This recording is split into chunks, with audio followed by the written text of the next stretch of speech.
Hello! It's Aimee here, and I will be setting up my simple bullet journal in this video for 2025. Every year is always exciting for me because it means that I can open up a new journal and also have new goals that I can try to achieve. For my simple journal, I will be using Leah's travel size journal. I bought this soon after the release and have been so ready to be able to use it. It came beautifully packaged and also came with some freebies and a beautiful clip as well. However, I idiotically misplaced them and am so upset that I don't know where they are. I hope that one day it'll just pop up out of nowhere, but for now, I will make sure to link her website in the description if you are interested in her journals and other stationery items. My jaw dropped when this journal was released. I was obsessed with the knitted sweater look and the lacing on the sides of it. I've always wanted to try travel journals, and once I saw this one, I decided to get it. I wanted to make two journal setups for 2025, a simple one and a more decorated one. The reason I am doing this is because I can't do the full flip-throughs with my usual journals. It's always filled with so many personal details of my life, whether it be appointments, birthdays, or just my thoughts in general, and I don't want to have to edit out so much of it just to do a video flip through. To avoid that barrier for next year, I will try out having separate journals for my personal things and for my content planning and things that I don't mind sharing with you in my journals. One of the things that I like to track in my journals that are personal are birthdays.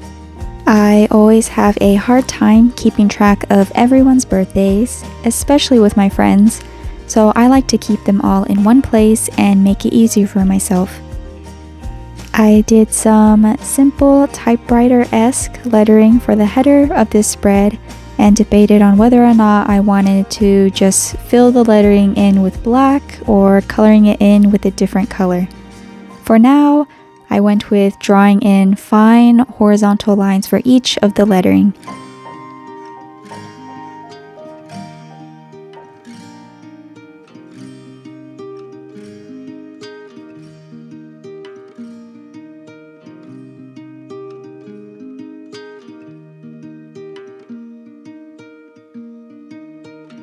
After that, I divided the pages into 6 sections each.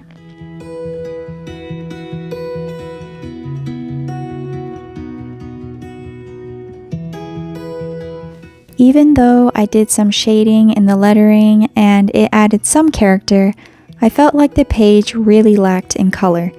Keeping it simple, I used one of my favorite shades of pink and colored in the lettering and dividers. I went in with a brown marker to label each section with a month of the year and completed this spread.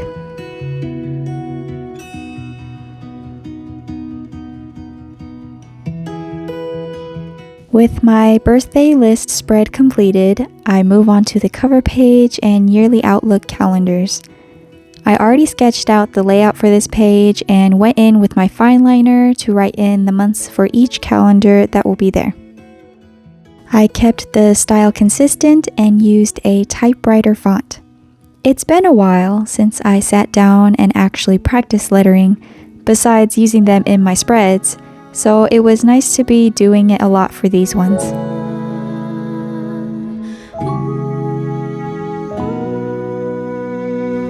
I used a simple key for the mini calendars and started outlining my lettering for 2025.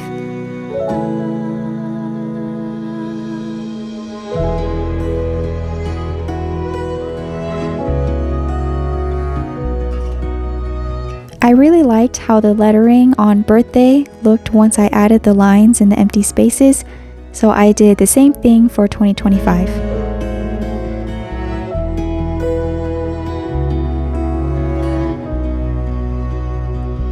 I added an oval background to 2025, outlining the outer edges first and adding an inner border as well.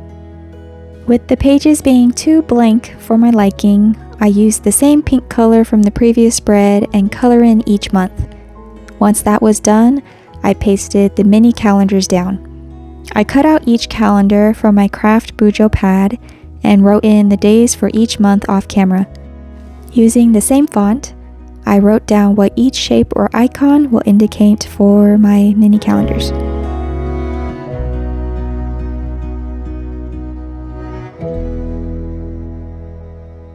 Coloring in the 2025 was my favorite part of making this spread. I used the same pink color to fill it in and added some light shading to each number. I kind of wished I stopped there because the next part ruined it for me. I struggled with picking out some nice colors that would complement the pink, but it didn't work out as I hoped. I think using the Tombows to fill in the empty space was not the best choice, and it didn't make it better when I went to color in for a second time. But what's done is done, so I move on to the next spreads. The other spreads that I usually use for personal events are my calendar and memory spreads. I set up a simple layout, outlining the edges of the calendar and a bottom box for some notes or tasks.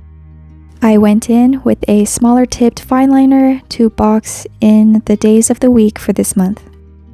I use a dot marker to mark in a day for each box needed, checking to make sure the ink isn't bleeding through the pages, and colored in the header before writing down the days of the week. I have a really hard time writing things down with stability on the edges of journals, so I used the box this journal came in and started using the brush pen to letter in the months for each calendar. It gets easier to do without the box the further I get into the journal. I've never done this lettering style with brush pens before, and it was a bit of a challenge. Even though it wasn't perfect, I'm actually pretty happy with the results, considering it was a first for me and I didn't sketch it out beforehand. I only did the first 3 letters for each month and gradually went down as if they were tabs.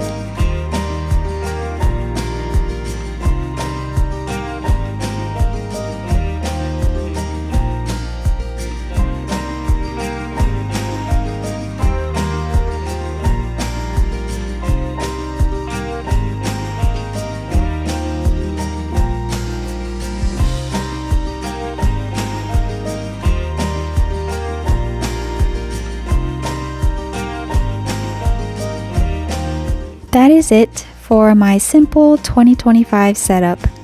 I guess in a way, I set this up more like a planner, but these are the spreads that I usually include in my journals that are more private than the others. The pages in between each month I left blank because I'm not sure how much space I will need for writing out my days. If I end up needing more space, I will probably use the extra pages left in the journal after my December memory spread. I also planned on making a more decorated theme for my 2025 content tailored journal, which meant keeping it simple.